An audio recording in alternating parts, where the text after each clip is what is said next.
in the first paragraph, notice this. He says, instead, standing over against unmodernized, unsubjectivized, standing over against the modernist and the subjective is what? The solid and the original sense of the word.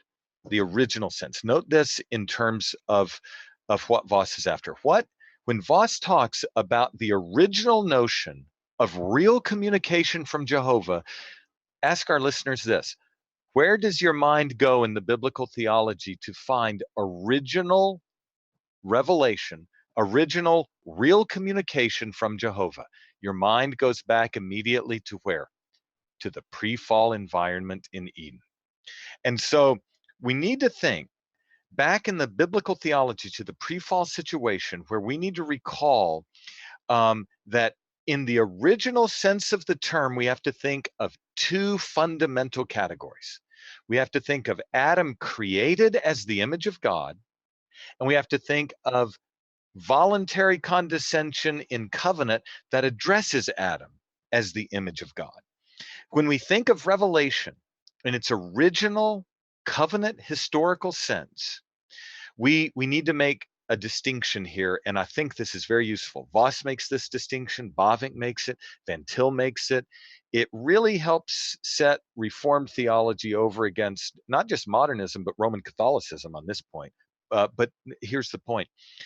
When Adam was created, thinking back to the biblical theology early chapter, he was created as the image of God.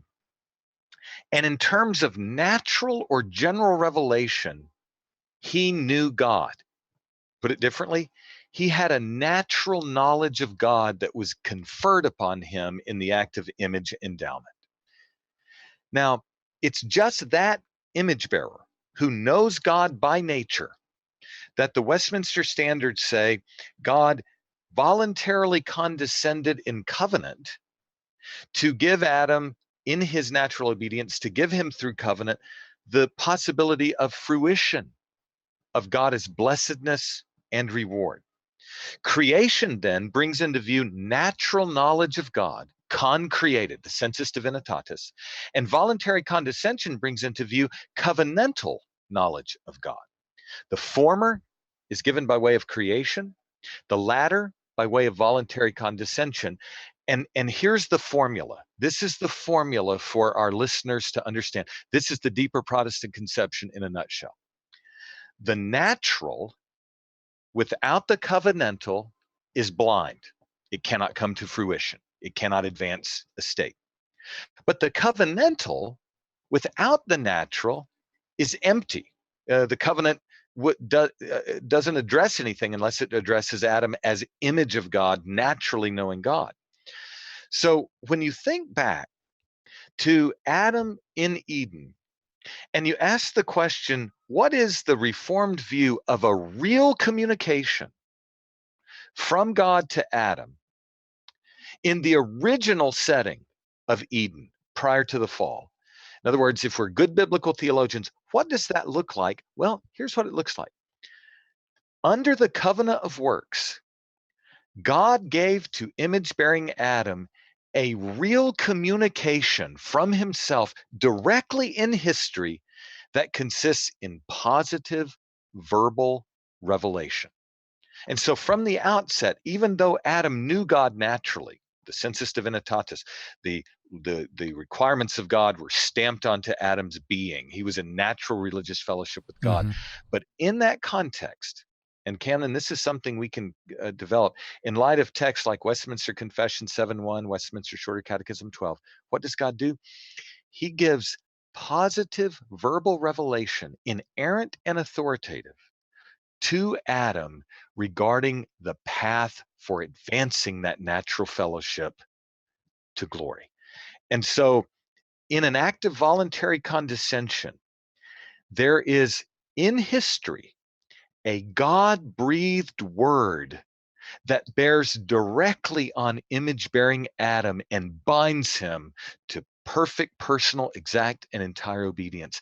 It's a covenantal word. I think Vos wants us to recognize that such is the case as the quote-unquote original real communication from God. And what I think he's setting us up for is that liberalism, modernism, cannot affirm this at any point. In fact, builds its entire system trying to replace this with something else. Absolutely. Yeah. I mean, it's tremendous to think of just the architectonic differences between Vos and between the modernists and liberals, but also Yeah. between Vos as a Reformed theologian developing this heightened covenantal theology and those who might present, various forms of a nature-grace dualism or distinction Yes. and separation. The covenant is Yes. essential, and God's communication, even prior to the fall to sin, is important and essential unto the relationship with his image, humankind. Yes, it is. And let me explain exactly how it is. This is critical. By the way, what we're about to discuss, Bavinck, Voss, Van Til, this would be them over against Rome and over against modernism at this particular point. But let's talk about that for just a second, because I think this as a side point is useful when you think about Van Til.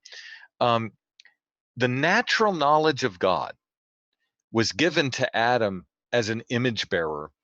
And this is something that is implanted in him. Knowledge is given in image endowment.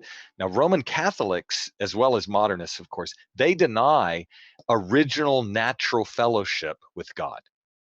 For the liberal, there's no concern about an historical before and after, from innocency to sin and misery. Barth denies it, and in varying ways, all forms of liberal theology deny the imputation and transmission of sin. It's Pelagian. But Roman Catholicism also, remember, denies natural religious fellowship, natural knowledge of God that consists in fellowship. And the Reformed affirm that using the language of the sensus divinitatis.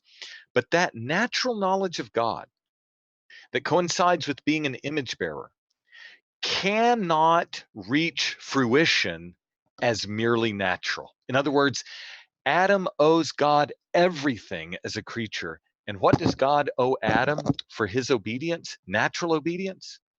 Nothing. He owes him nothing. Adam is a claimless creature of the dust by nature.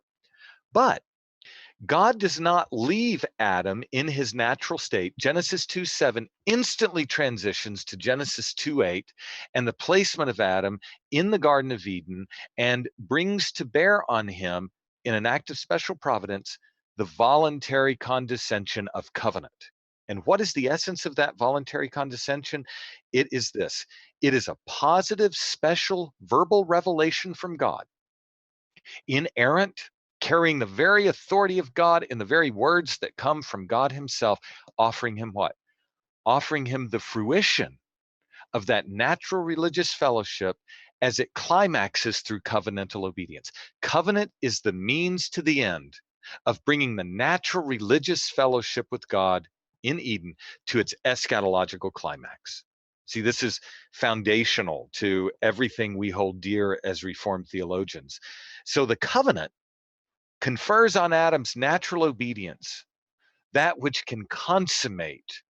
It can't consummate by nature, but it can consummate by an act of special providence called covenant. And the point that starts to show the difference with the modernists is this: that the word that God gives, that directs obedient Adam to consummation in heaven with God, in the fruition of the fellowship bond, that is a word from God given in history directly to Adam, binding him to perfect, personal, exact, and entire obedience under the threat of death for disobedience, Sabbath rest, and glory and life for obedience.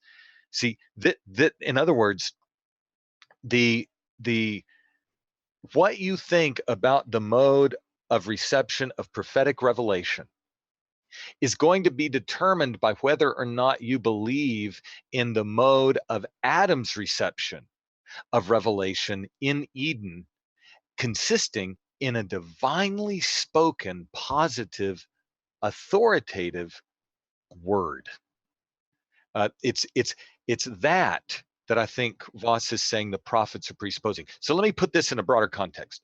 To put it in the context of Scripture, the prophets believe themselves when they say, "Thus saith the Lord." They believe themselves. Their witness is indisputable. Even the critics acknowledge they believe this. But they believe that they are receiving divinely communicated positive words from God in a manner analogous to the way that Adam received such words directly from God prior to the fall.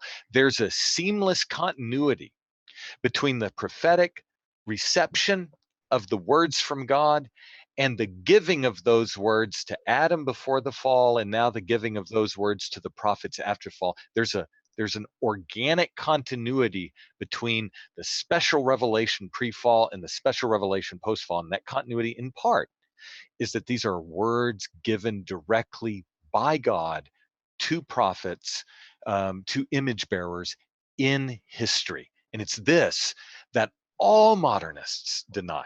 Every single modernist denies this, and Voss is saying this is quintessential to original, solid revelation when you're thinking about the prophets and you're thinking about their understanding of how the pre-fall situation bears on the nature of the revelation they're receiving.